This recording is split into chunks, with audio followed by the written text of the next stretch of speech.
হাসিনা সরকার, আওয়ামী লীগের সরকার, শেখ হাসিনা আমাকে একটু মনে করতো যে এটা ভয়ের লোক, একটু থ্রেট মনে করতো, যে কারণে আমাকে বারবার জেলে পাঠাতো।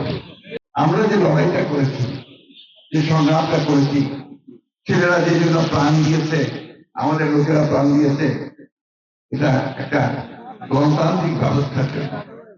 গণতান্ত্রিক ব্যবস্থাটা আপনারা বুঝেন যে এখানে জনমত যেটা হবে সেটাই, অর্থাৎ আপনারা ভোট দিবেন আপনাদের প্রার্থীকে, এই প্রার্থী যদি নির্বাচিত হয় সে পার্লামেন্টে যাবে, পার্লামেন্টে গিয়ে জনগণের কথা বলবে, আপনাদের কথা বলবে। এটাকেই আমরা বলি গণতান্ত্রিক ব্যবস্থা। আমরা একজন মানুষ একটা ভোট, আমার যাকে খুশি তাকে দিব ভোট, তাই না?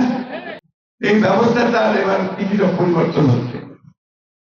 সেগুলো যেগুলো আপনার দুইটা পার্লামেন্ট থাকবে, একটা নিম্ন কক্ষ, একেবারে উচ্চ কক্ষ।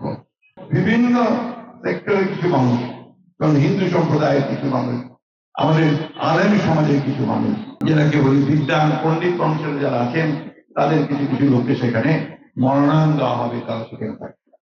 এভাবে এমন একটা পার্লামেন্ট তৈরি করা হবে যে পার্লামেন্টে সত্যিকার অর্থে জনগণের প্রতিনিধিত্ব থাকবে, এটা কোনো দলের একক কর্তৃত্ব থাকবে না।